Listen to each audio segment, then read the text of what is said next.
태국의 진도 7.8의 지진이 일어났습니다. 지진을 견디기 위해 내진 설계가 된 고층 빌딩이 무너져 버렸는데요. 그 뒤에 중국 건설사의 비리가 있는 것을 포착한 여기자가 있습니다. 역대 최악의 지진을 겪은 태국 정부가 한국에 긴급 구조를 요청한 이유는 무엇일까요? 그럼 지금부터 오늘의 이야기를 시작해 보겠습니다. 안녕하세요. 저는 태국 방콕에서 인터내셔널 헤럴드 신문사의 미국인 기자로 일하고 있는 제필인 윌슨입니다. 2025년 6월 12일은 방콕의 다른 무더운 날과 다름없이 시작됐어요. 태국 전역에서 기사를 취재하는 미국인 기자로서 저는 이야기를 쫓아다니는데 익숙했어요. 하지만 이 이야기는 저를 찾아왔죠. 모든 것은 낮은 진동음으로 시작됐어요. 처음에는 그냥 지나가는 트럭 소리라고 생각했어요. 그런데 제 커피잔이 테이블 위에서 춤추기 시작했어요. 지진이에요. 누군가 소리쳤어요. 바닥이 마치 제가 배 위에 서 있는 것처럼 흔들렸어요. 사람들은 비명을 질렀어요. 의자들이 넘어졌어요. 불빛이 깜빡이더니 꺼졌어요. 건물 전체가 흔들리는 동안 저는 테이블 가장자리를 붙잡았어요. 겨우 40초 정도 지속됐지만 영원처럼 느껴졌어요. 마침내 흔들림이 멈췄을 때 저는 깊게 숨을 들이쉬었어요. 카페는 엎질러진 음료와 뒤집힌 가구들로 엉망이었지만 건물은 버텼어요. 밖은 다른 이야기였어요. 거리로 나가자마자 저는 얼어붙었어요. 먼지가 공기를 가득 채워 밝은 아침을 흐릿한 회색 오후로 바꿔놓았어요. 얼마 전까지 새로운 아리오타 고층 빌딩이 서 있던 먼 곳에는 이제 거대한 콘크리트, 더미와 꼬인 금속 조각들만 남아 있었어요. 제 마음이 무너졌어요. 방콕의 새로운 자랑이었던 40층 건물이 완전히 무너져 내렸어요. 생각할 겨를도 없이 저는 가방에서 카메라를 꺼내 재난 현장을 향해 달리기 시작했어요. 이런 일이 일어날 리 없어요. 저는 반대 방향으로 달리는 사람들을 피하며 속삭였어요. 이런 건물들은 지진에서도 그냥 무너지면 안 되는데요. 더 가까이 갈수록 상황은 더 심각했어요. 지진은 리히터 규모 7.8을 기록했어요. 도시 전체를 흔들기에 충분한 강도였죠.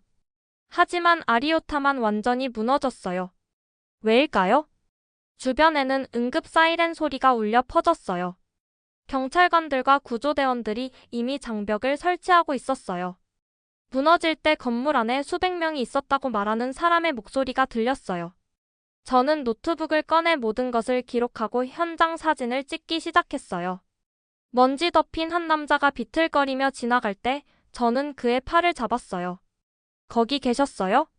무슨 일이 있었는지 보셨어요? 그는 커다랗고 충격받은 눈으로 저를 바라봤어요. 그냥 무너져 내렸어요. 한순간에는 15층 회의실에 있었고 다음 순간에는 계단으로 달려가고 있었어요.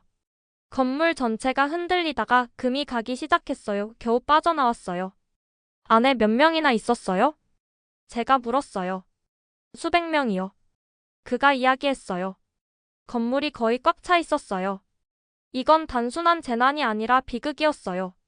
그리고 뭔가가 저에게 이 이야기에는 지진보다 더 많은 것이 있다고 말해주는 느낌이 들었어요. 저는 잔의 더미를 응시하며 결심했어요. 저는 아리오타에 무슨 일이 정말로 일어났는지 알아낼 것이에요. 새로 지어진 고층 빌딩들은 강력한 지진에서도 그냥 무너지지 않아요. 그때는 제가 답을 찾기 위한 여정이 저를 상상할 수 있는 것보다 훨씬 더 크고 위험한 무언가로 끌어들일 것이라는 걸 전혀 알지 못했어요. 눈을 감을 때마다 무너지는 아리오타 빌딩이 보였거든요. 아침이 되자 제 휴대폰은 편집장이 보낸 메시지로 쉴 새 없이 울렸어요. 총리의 기자회견장으로 당장 와요.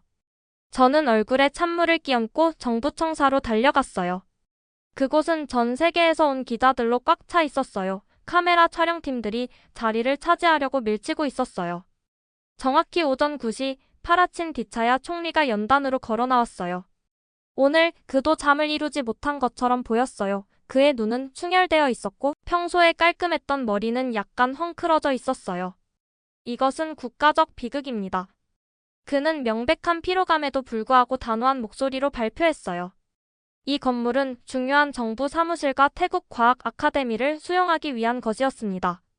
건설 계약은 최저가 입찰 과정을 통해 차이나 빌드사에 수여되었습니다. 저는 적절한 건설 기준이 준수되었는지에 대한 전면적인 조사를 지시했습니다. 저는 제 노트북에 미친 듯이 필기했어요. 총리는 직접적으로 누구를 비난하지는 않았지만 그의 말에는 분명한 메시지가 담겨 있었어요. 그가 말을 마치기도 전에 제 휴대폰에 알림이 울렸어요. 소셜미디어에서는 차이나 빌드사와 아녀타 붕괴가 이미 트렌드가 되고 있었어요. 중국 회사들은 편법을 써요. 그들은 싼 재료를 사용했어요. 현지 건설업체였다면 이런 일은 절대 일어나지 않았을 거예요. 한 댓글이 제 눈에 띄었어요. 한국 건설회사라면 이런 일이 절대 생기지 않았을 거예요. 그들은 항상 지진에 견디도록 건설하니까요. 저는 한국 건설 기준에 대해 특별한 지식은 없었지만 조사가 시작되기도 전에 너무 빨리 비난이 할당되는 방식에 뭔가 이상한 느낌이 들었어요. 대신 저는 방 뒤편에 조용히 서 있는 작은 그룹으로 향했어요. 그들은 지진 대응팀의 특징적인 파란 조끼를 입고 있었어요. 실례합니다. 저는 클립보드를 든 여성에게 다가가며 말했어요. 저는 인터내셔널 헤럴드의 제필인 윌슨입니다. 붕괴 현장에 가보셨나요? 밤새 있었어요. 거기는 상황이 심각해요. 총리는 건설 기준이 원인일 수 있다고 생각하시는 것 같은데요. 저는 조심스럽게 말했어요. 전문가로서 어떻게 생각하세요? 그런 것들이 보이나요? 여성은 주위를 둘러본 후 목소리를 낮췄어요. 들어보세요. 제가 코멘트하면 안 되지만 저는 15년 동안 지진 대응 일을 해왔어요. 뭔가 맞아떨어지지 않아요. 손상 패턴이 특이해요. 어떤 식으로 특이한가요?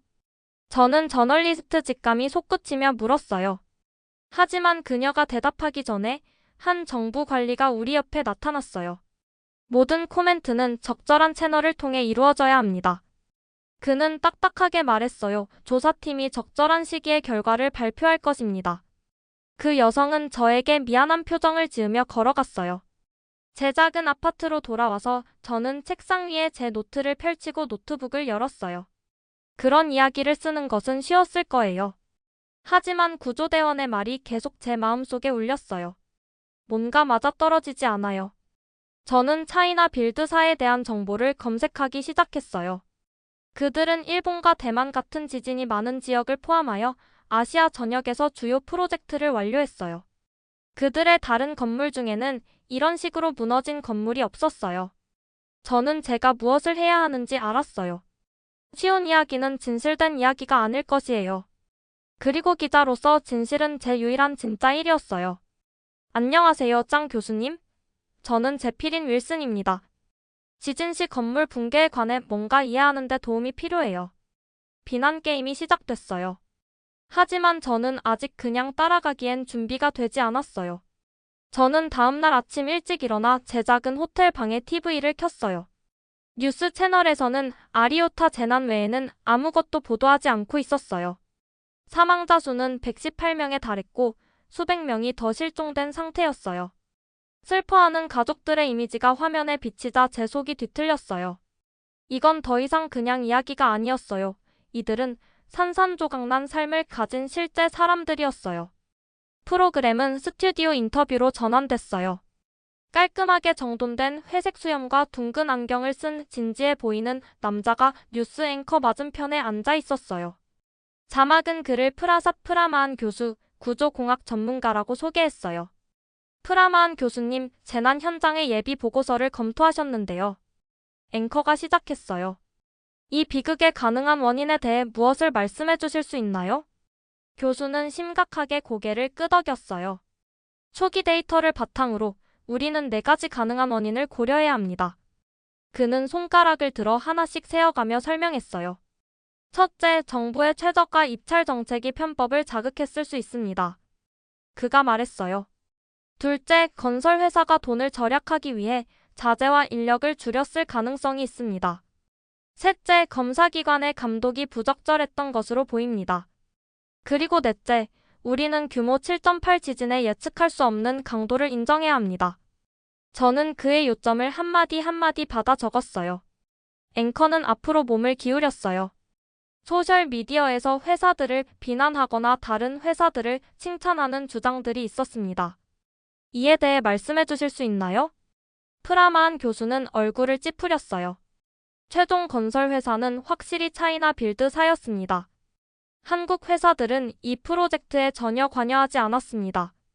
이러한 소셜미디어 비교는 도움이 되지 않고 조사에 잠재적으로 해롭습니다. 왜 사람들은 전혀 관련이 없는 한국 회사들을 언급하고 있었을까요? 뭔가 맞지 않았어요. 인터뷰는 건축 법규와 내진성에 관한 기술적인 세부 사항으로 계속되었어요. 이건 더 이상 단순한 건물 붕괴에 관한 것이 아니었어요. 여기에는 뭔가 다른 일이 일어나고 있었어요. 인터뷰가 끝나자 저는 TV를 끄고 창문 밖으로 방콕의 스카이라인을 바라봤어요. 그것들 중 어느 것이 차이나 빌드사에 의해 지어졌을까요? 저는 전화기를 집어들고 어제 연락했던 지진 전문가인 장 교수에게 전화를 걸었어요. 프라마한과의 인터뷰 보셨나요? 그가 전화를 받자 제가 물었어요. 네, 매우 흥미로웠죠. 그가 대답했어요. 하지만 그는 중요한 것을 놓치고 있어요. 그게 뭔가요? 저는 맥박이 빨라지는 것을 느끼며 물었어요. 붕괴의 패턴이요. 건물들은 지진만으로는 그렇게 팬케이크처럼 무너지지 않아요. 적절한 설계를 갖춘 현대적인 건물들은 말이죠. 이 이야기에는 더 많은 것이 있어요. 저는 깊게 숨을 들이마셨어요. 2시간 후에 대학 공학 연구실에서 만나요. 그가 말했어요.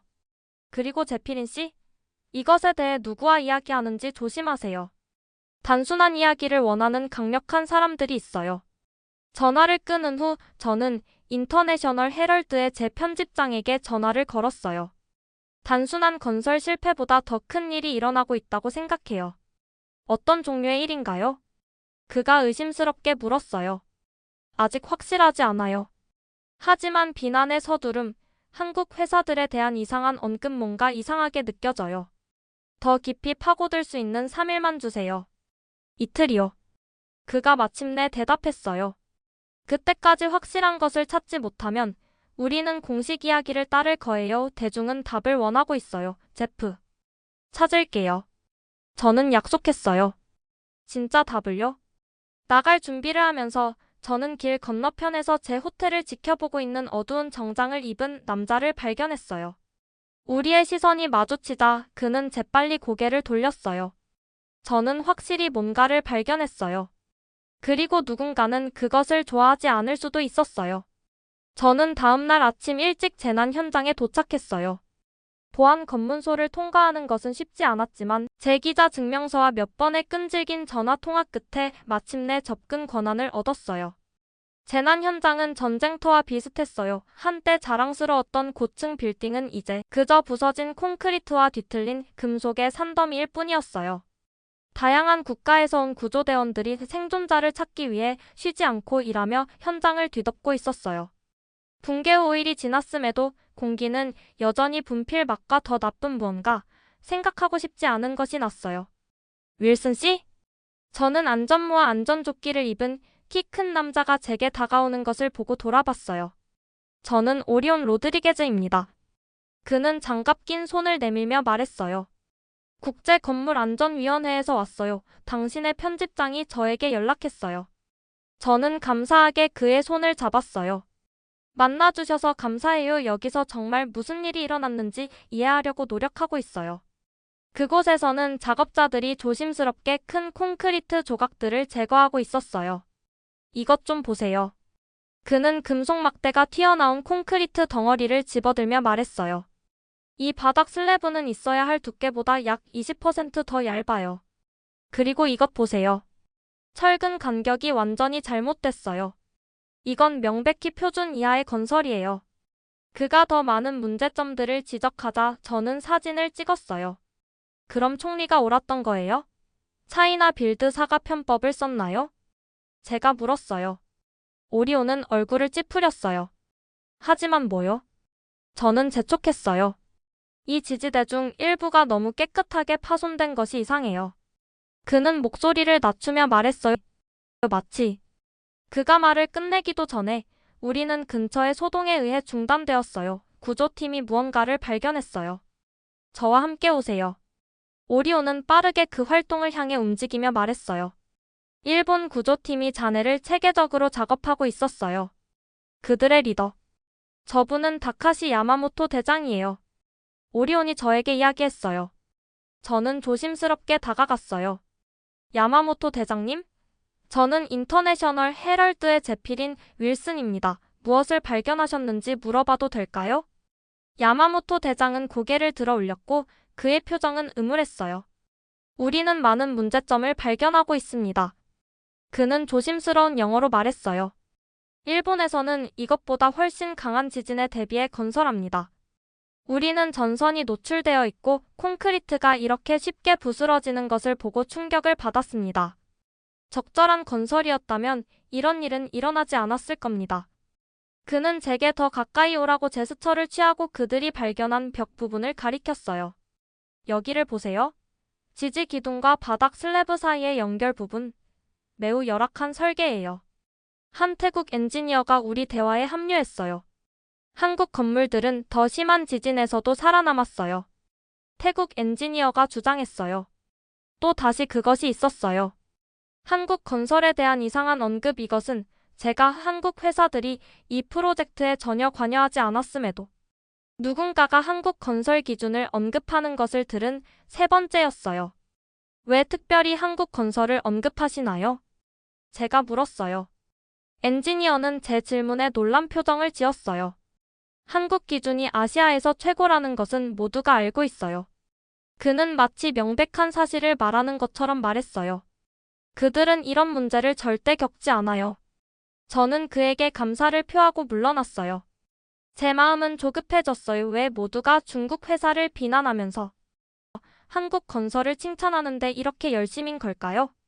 제 전화기가 울렸어요. 장 교수로부터 문자였어요. 중요한 것을 발견했어요. 가능한 한 빨리 대학 연구실에서 만나요. 저는 아리오타의 폐허를 한 번 더 바라봤어요.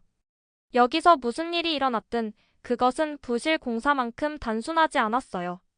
그리고 뭔가가 저에게 장 교수가 모두가 놓치고 있는 것을 알아냈을지도 모른다고 말해주는 것 같았어요. 현장을 떠날 때 저는 길 건너편에 주차된 검은색 창문 틴팅 차량을 발견했어요.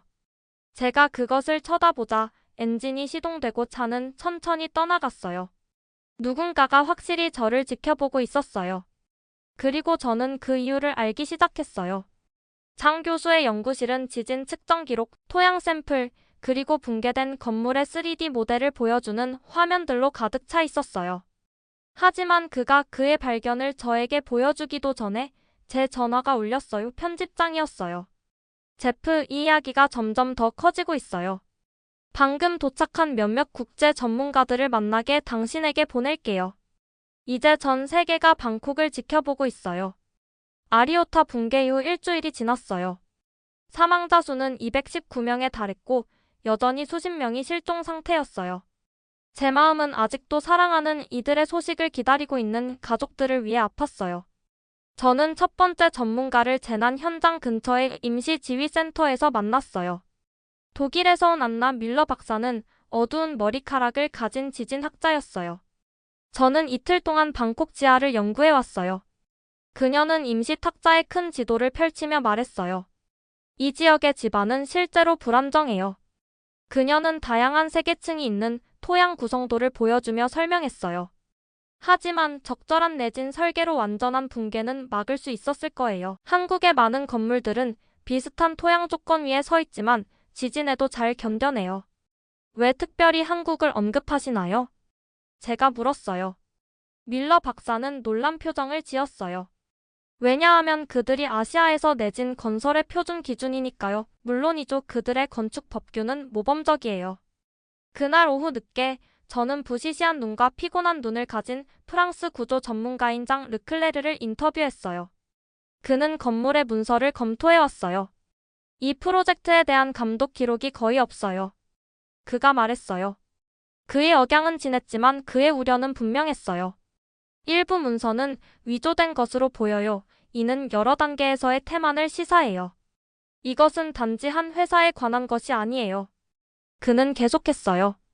정부 감독이 실패했어요. 비용 절감 조치가 승인되었고요. 심지어 부패가 관련되어 있을 수도 있어요. 제 이야기는 날이 갈수록 더 복잡해지고 있었어요. 재난은 단순히 한 회사의 실패에 관한 것이 아니었어요. 그것은 정부 감독, 비용 절감 조치, 그리고 아마도 부패를 포함하는 시스템적 문제를 가리키고 있었어요.